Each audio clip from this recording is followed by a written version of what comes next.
Hi மச்சான். வா மச்சான், என்ன வெள்ளையும் சொல்லையுமா வந்திருக்கேன் இன்னைக்கு? வெள்ளையும் சொல்லையுமா? டேய், இன்னைக்கு எனக்கு பிறந்த நாள்டா. வாட்ஸ்அப் ஸ்டேட்டஸ்லாம் வச்சேன், நீலாம் பார்க்கல. ஓ, பிறந்த நாளா? இல்லை மச்சான், நான் பார்க்கல மச்சான். ஹாப்பி பர்த்டே மச்சான். என்ன மச்சான், சாக்லேட் எடுத்துக்கோ.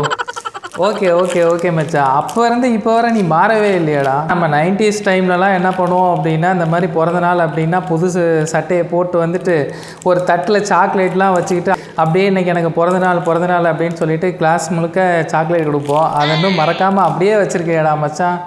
ஆமாம் மச்சான், அதெல்லாம் நம்ம மறக்க முடியுமா? நமக்கெல்லாம் 90ஸ்லாம் ஒரு பெரிய பொற்காலம் மச்சி. யார் மச்சி இந்த பொண்ணு? ஆமாம் மச்சான், நானும் இந்த பொண்ணை பார்த்துருக்கேன்டா. நீ போகிற இடத்துக்கு பின்னாடிலாம் உன்னை ஃபாலோ பண்ணியே வருது மச்சான். இந்த பொண்ணு 3வது தெருவில் அந்த டீ கடை வச்சுருப்பார்ல, அவரோட பொண்ணு மாதிரியே இருக்குது மச்சான். இல்லை மச்சி, நானும் ஒரு 2-3 வாரமாக பார்த்துட்ருக்குறேன். அப்படியே நம்ம போகும்போதெல்லாம் அப்படியே எதிர்க்க பார்த்துட்டே போகுது. ஏய் நில்லு.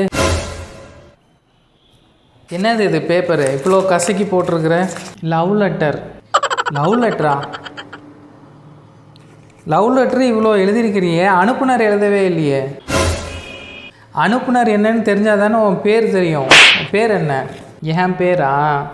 என் பேர் அனிதா. அனிதாவா? இரு ஒரே நிமிஷம்.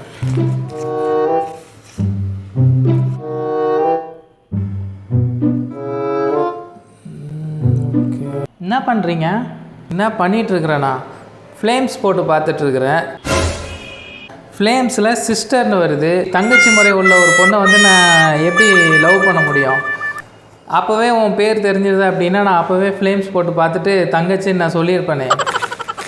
இந்தா ஓ லெட்ரோ நீயும் இதுக்கு மேலே பின்னாடி சுற்றுற வேலை வச்சுக்கிட்டேன்னு வச்சுக்கோ, உனக்கு அவ்வளோதான், குறைச்சி கட்டுருவேன். டேய், இப்போ சொல்கிறேன்டா, 90s உங்களுக்கு கல்யாணமே ஆகாதுடா.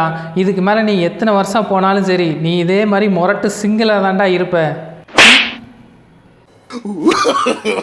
No.